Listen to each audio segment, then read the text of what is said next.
عرض سلام خدمت همراهان همیشگی کانال تعمیر موبایل. این دفعه میخوایم روش گلس انداختن رو بهتون آموزش بدیم.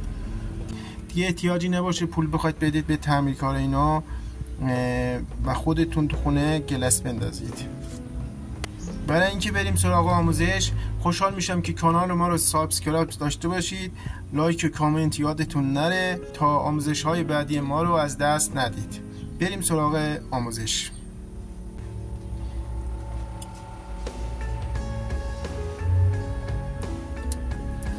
گلس شکسته رو طوری در میارید،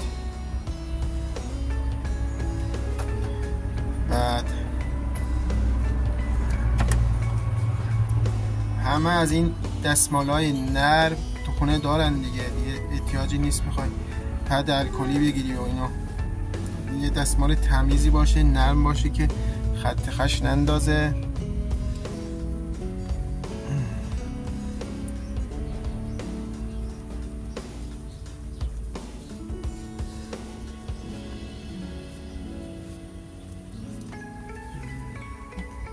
یه خورده شیشه پاک کنم میتونید بزنید.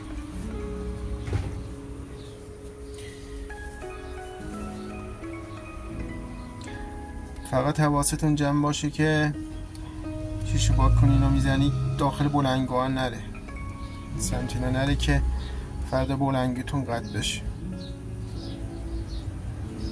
LCD رو کامل تمیز میکنید، هیچ لک و اینا روش نمونه.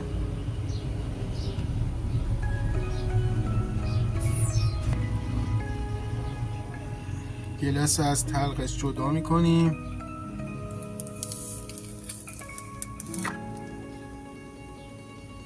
و به همین صورت که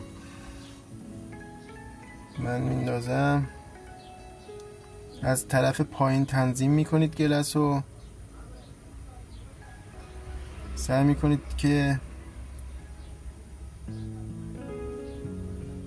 کج نیفته. از قسمت بالا هم که این دوربین باید بیفته وسط، خودش میچسب و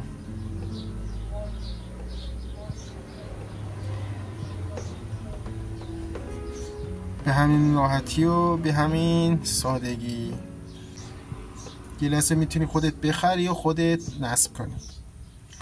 تا آموزش های بعدی شما رو به خدای بزرگ میسپاریم.